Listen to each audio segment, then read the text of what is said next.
The call came out of nowhere, shattering the fragile piece of my world like glass against concrete. One moment, I was juggling my responsibilities as a mother and a wife, and the next, my life was teetering on the edge of chaos. I'm Kelly, and my husband John and I met right after I finished college. He swept me off my feet with his charm and ambition, and before I knew it, we were married and living in the modest apartment he had bought before our wedding.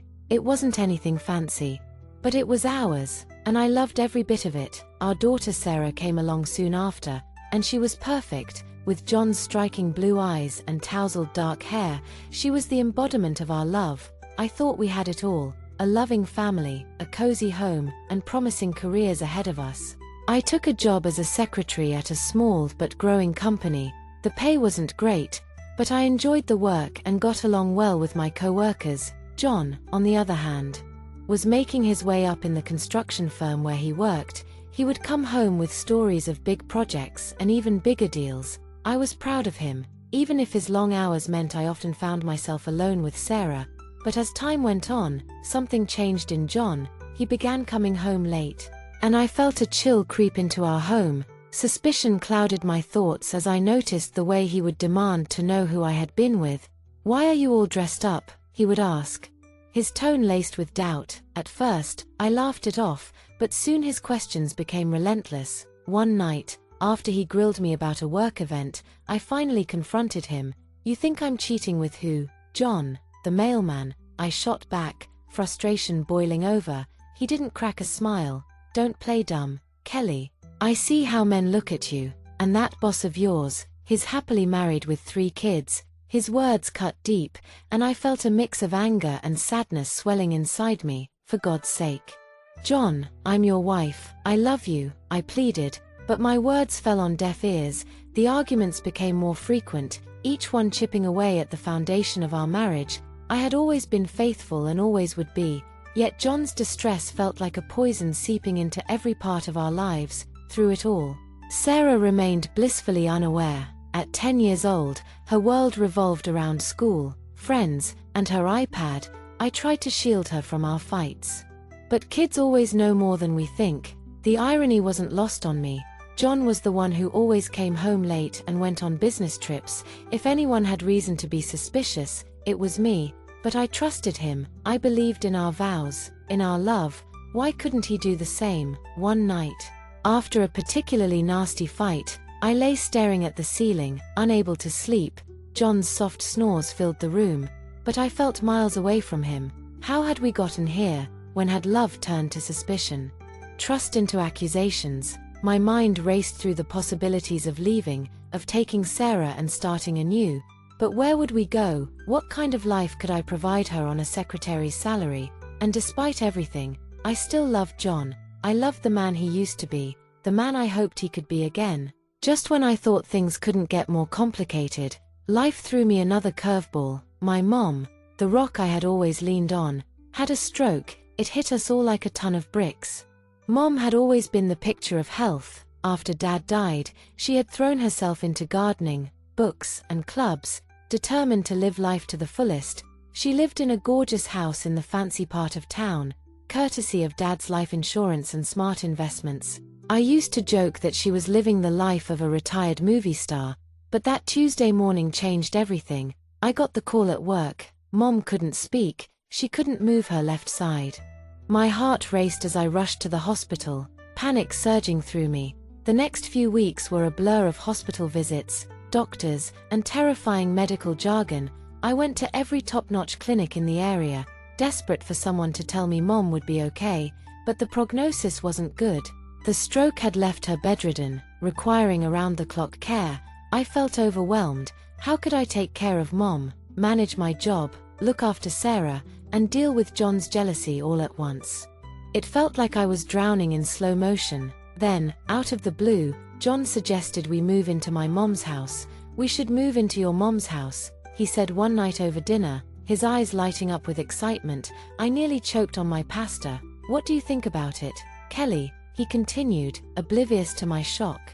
"It's a great house in a fantastic neighborhood. Sarah would have her own room, maybe even a playroom. Your mom needs care, and you'd be right there. Plus, We could rent out this apartment for some extra cash. I had to admit, it made sense. Mom's house was way nicer than our apartment, and the idea of not having to commute to take care of her was appealing.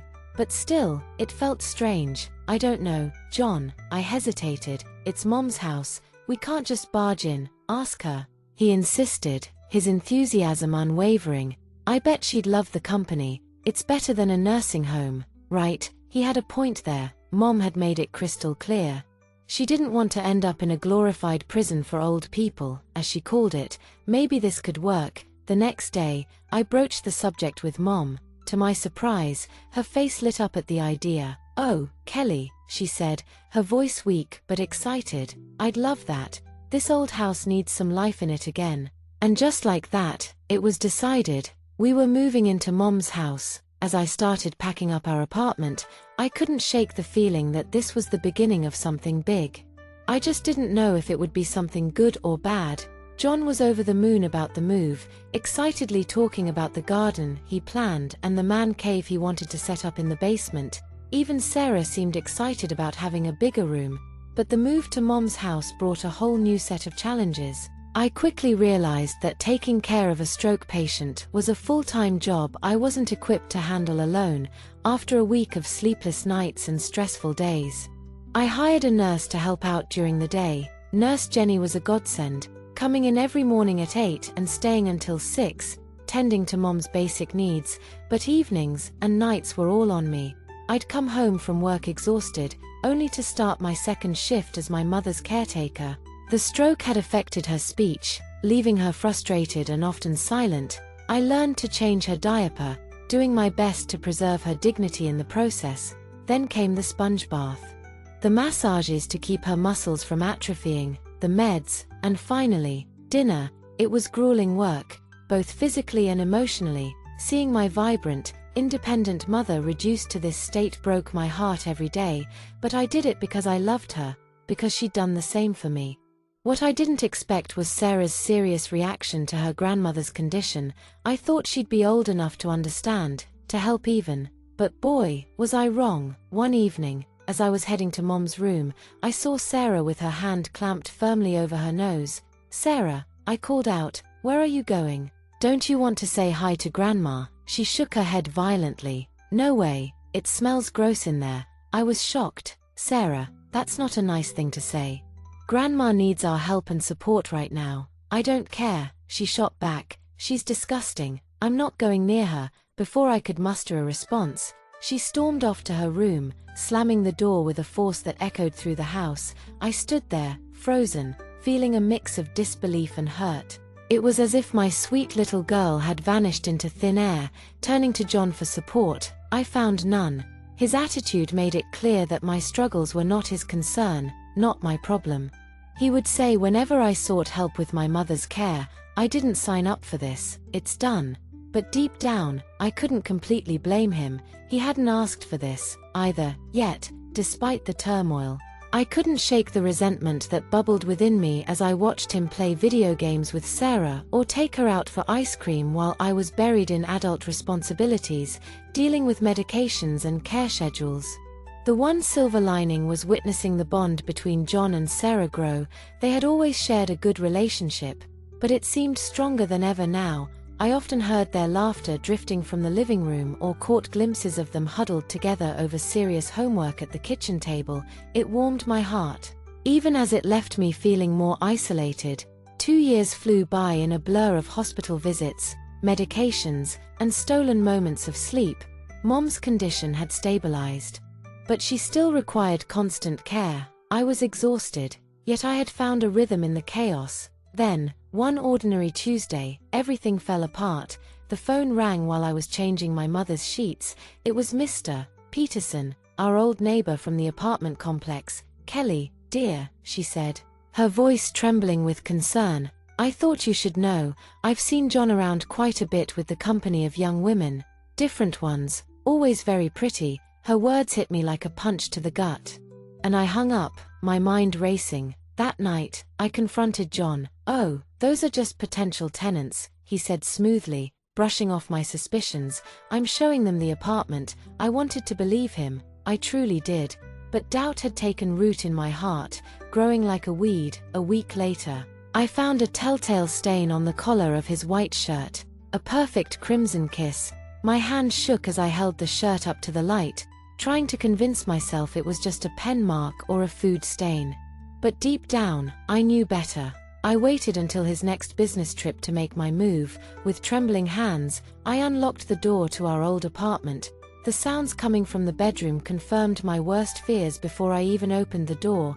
There he was, in our bed, with a woman I had never seen before. They scrambled to cover themselves, but the damage was done. John lay there, not even having the decency to look ashamed. "What are you doing here?" I finally managed to ask. I couldn't speak. I just stood there, staring at the scene before me, feeling my world crumble around me. "Look, Kelly," John said, his voice casual, "I'm sorry you had to find out this way, but let's be honest. I'm bored. You're always busy with your mother. This is exciting." His words cut deeper than any knife. Without a word, I turned and left, my mind racing with what I needed to do next. The divorce proceedings were ugly. John fought me every step of the way, but in the end, we stood before a judge, dividing up our life together as if it were nothing more than assets on a balance sheet. Then came the hardest part, custody of Sarah. At 12, she was old enough to have a say, and her choice shattered my heart. "I want to live with Dad," she declared, her voice steady. "I don't want to be around Grandma anymore. It's gloomy and depressing, and Mom's always trying to make me help." The judge nodded sympathetically, taking into account John's higher income and the stability he could provide, as well as Sarah's clear preference. In the end, John was awarded primary custody. I was devastated, but I tried to focus on what was best for Sarah. John could give her opportunities one couldn't: private school, dance lessons, summer camps. We agreed on weekends and holidays for me, a schedule that looked so neat and tidy on paper, yet felt like a gaping wound in my heart. As I watched Sarah pack her things, chatting excitedly about her new room at Dad's place, I felt like I was losing everything. My marriage was over, my daughter was leaving, and I was left with a house that felt more like a hospital than a home. The first few months after the divorce were tough, but I clung to my weekends with Sarah like a lifeline. We'd go to the movies, enjoy ice cream in the park, or simply hang out at home. It wasn't perfect, but it was something. Slowly, though, things began to change. Sarah started canceling our plans. "I have a sleepover," she'd say, or "Doubt is taking me to a concert." I tried to be understanding, to be the cool mom who didn't make a fuss, but each cancellation felt like a knife twisting in my gut. Soon, the cancellations became more frequent. Weeks would go by without a visit. My calls went straight to voicemail. Text messages were met with one-word responses, if I got any response at all. One Sunday, after yet another cancelled visit, I decided to call Sarah directly. The phone rang twice before going to voicemail. I tried again, but this time, a robotic voice informed me that the number I was trying to reach had blocked my calls. My hand shook as I dialed John's number. "What do you want, Kelly?" His voice was cold and annoyed. "John, I can't reach Sarah. She's blocked my number. What's going on?" There was a long pause before he responded. "Look, Kelly, Sarah doesn't want to talk to you right now. You need to respect that." "Respect that? She's my daughter. She's also a person with her own feelings." John shot back. "And right now, she doesn't want to be around all that negativity at your place. I mean, the sickness, the sadness. Sarah needs stability. She needs a normal family. Sarah has Lisa as a mother figure now. She has a normal family life here.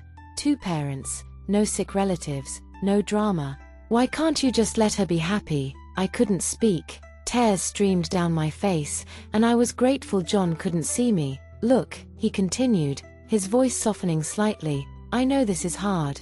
But if Sarah doesn't want to see you right now, you need to respect that. Don't force it. It'll only push her away more."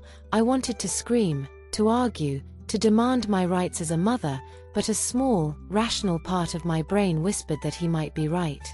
If I pushed too hard, I might lose her forever. I sank to the floor, the phone clutched to my chest, sobbing. My little girl, my Sarah, didn't want me anymore. Someone else was being her mother, kissing her goodnight, helping with her homework, sharing all the moments I was missing. Hours later, my mother found me still on the floor, managing to shuffle over with her walker, her face creased with concern. "Kelly," she said, her voice stronger than it had been in months. "What's wrong, sweetheart?"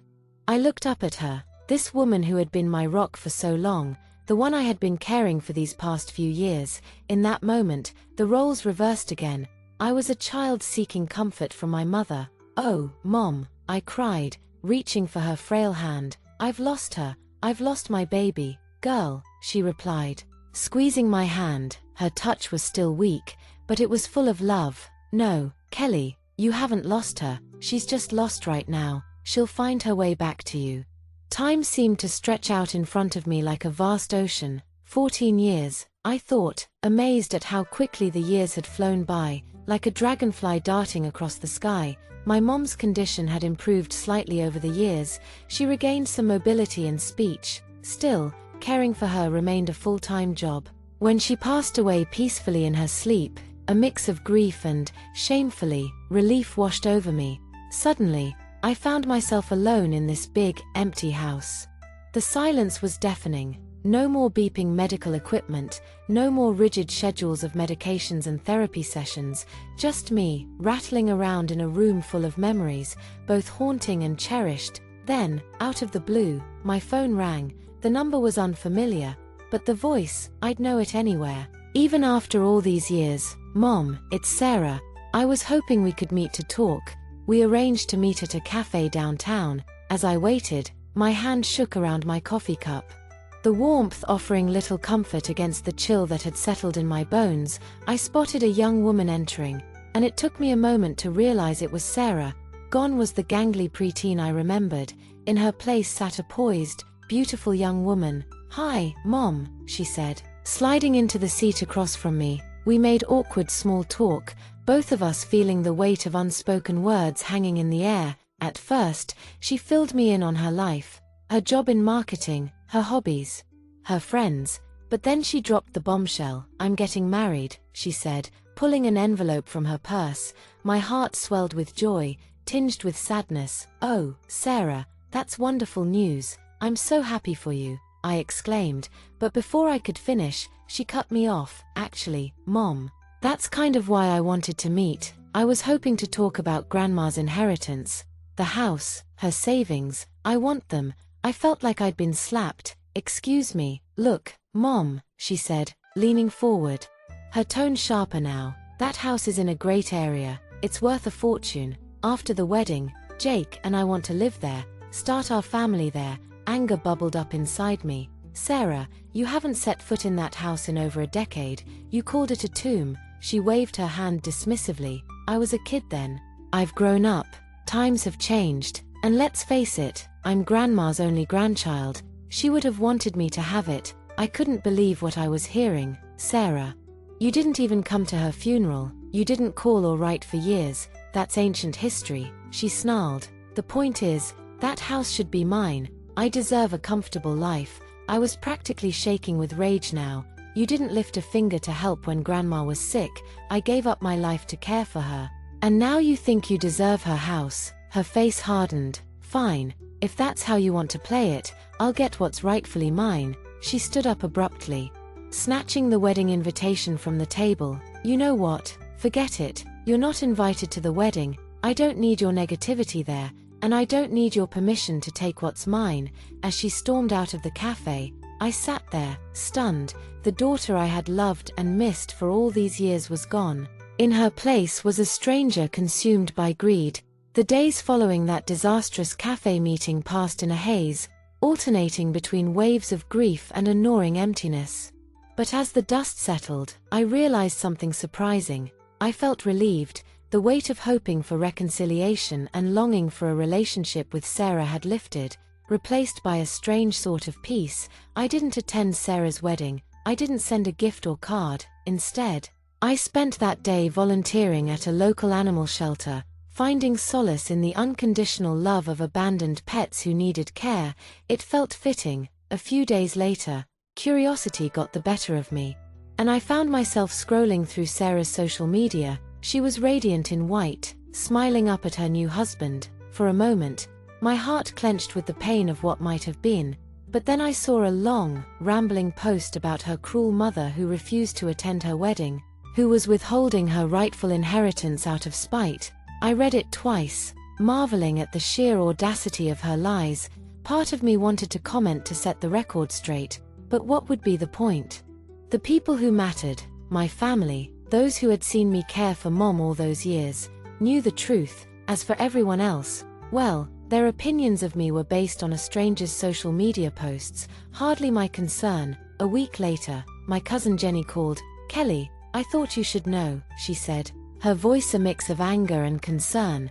"Sarah has been talking about suing you for your mom's estate." I wasn't surprised. Let her try, that's just it, Jenny continued. Apparently, she talked to a lawyer.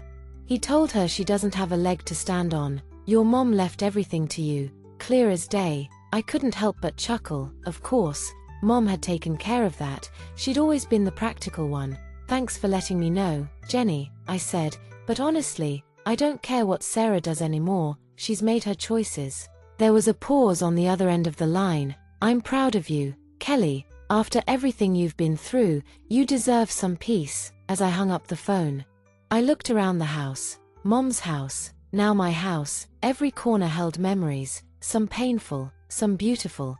But for the first time in years, I felt like I could breathe here. I walked to the window, looking out at the garden Mom had loved so much. It had grown a bit wild in recent years, but I could see its potential. Maybe it's time to bring some life back to it, I thought. As I stood there, planning my next trip to the garden center, I realized something profound.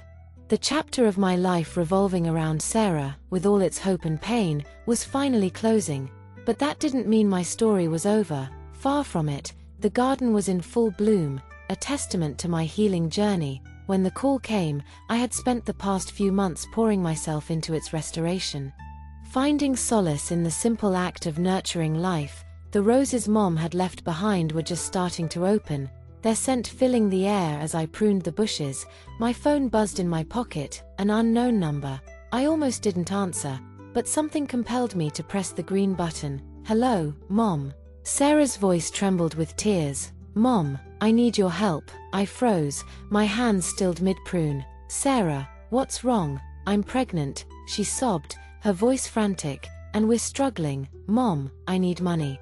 "You can't leave your grandchild without anything." I listened silently as she rambled on, her words becoming more frantic and accusatory. "You abandoned me, Mom. You never tried to contact me, never fought for me, and now you're going to abandon your grandchild too." Something inside me snapped. But it wasn't anger that surged within me, it was a calm, unshakable resolve that settled over me like a protective shield. "Sarah," I said, my voice steady and unwavering, cutting through the tension that hung in the air. "That's enough." She fell silent, her breath hitching, probably taken aback by my sudden interruption of her tirade. The silence that followed was heavy, charged with unspoken words. "I never abandoned you," I continued, the memories flooding back to me like a relentless tide. "I sent child support every month without fail. I called, I texted, I emailed. You blocked my number. You made a choice when you decided to choose your stepmother over me. You made your decisions, and I respected them, even when they broke my heart into a million pieces. But, Mom," she began, her voice wavering slightly. "No, Sarah, I'm not finished." My words were firm, each one carefully chosen. "You're an adult now, and soon you'll be a parent yourself. It's time you took responsibility for your choices and for your life. I'm not your bank, I'm not your safety net, and I refuse to be manipulated by lies and guilt trips any longer." I could hear her breathing heavily on the other end of the line, a mix of frustration and desperation filling the silence. "If you need help, go to your father and stepmother. They're your real family. Remember the one you chose. I've made my choices too, and you can't guilt me into being someone I'm not anymore. I'm sorry," she cried, the plea tumbling from her lips, raw and unfiltered. For a brief moment, I almost believed her, my heart aching with the flicker of hope. But I quickly steadied myself, reminding myself of the journey I had taken to reach this point. "You've had your chance, Sarah. I'm done." With that final declaration, I hung up the phone and returned to my garden, stepping outside into the warmth of the sun, which poured down like liquid gold. Illuminating my path with a soft glow, the garden welcomed me back. Its vibrant colors and fragrant blooms offering a stark contrast to the heaviness that had been weighing on my heart just moments before. As I began to trim the rosebushes, I felt a lightness lift my spirit, an exhilarating sense of freedom that I had not experienced in years. At long last, I could let go of the past. With each snip of the shears, I wasn't merely pruning the plants, I was also severing the ties that had bound me to a relationship that had turned toxic. No longer would I cling to the hope of reconciliation with Sarah. Instead, I resolved to cultivate new beginnings, both in my garden and within my heart. It was time to heal, time to grow, time to bloom. As I worked in the garden, the rhythmic sound of shears snipping through branches became almost meditative.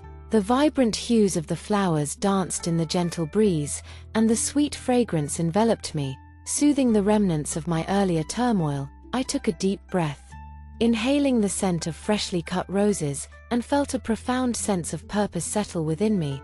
I paused for a moment, looking around at the chaos of the garden.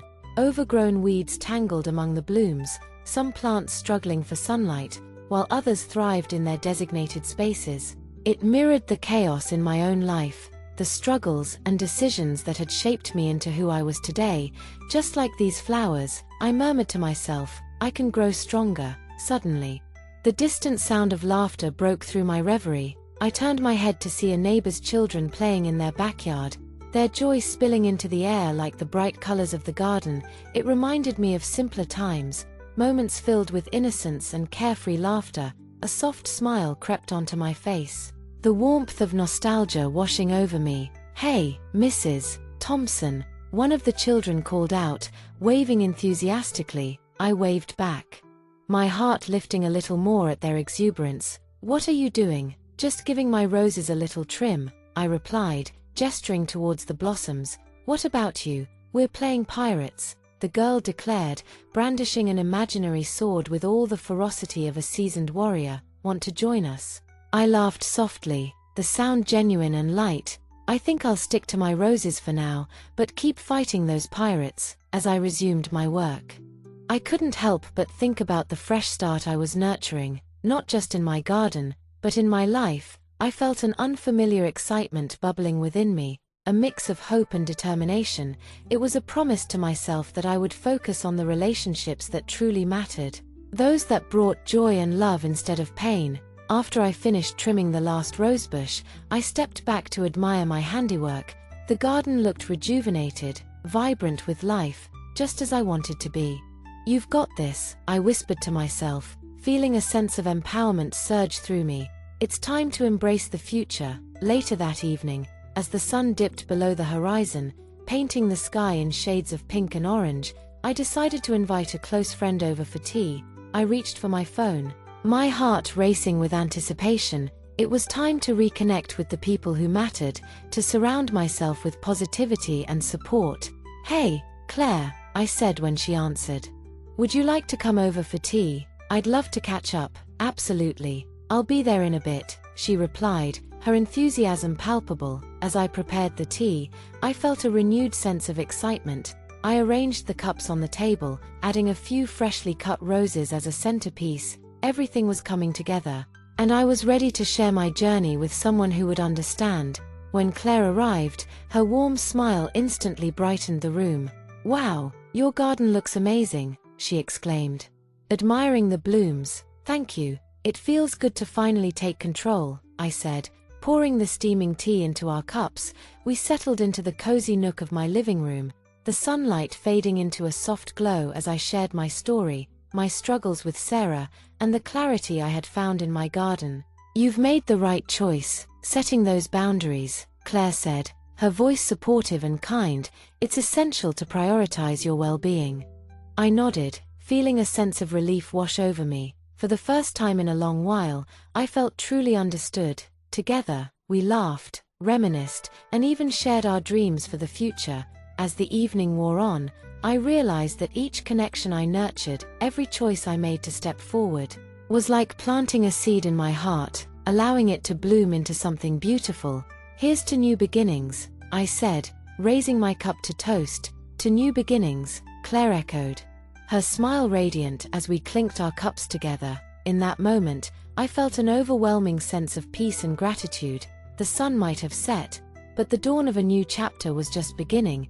It was time to embrace the light, the growth, and all the possibilities that lay ahead. Thank you for watching today's story. If you enjoyed this video, please give it a thumbs up and share it with your friends. We'd love to hear your thoughts in the comments below, so feel free to share your opinions. And don't forget to subscribe to our channel for more great stories. We'll see you in the next video.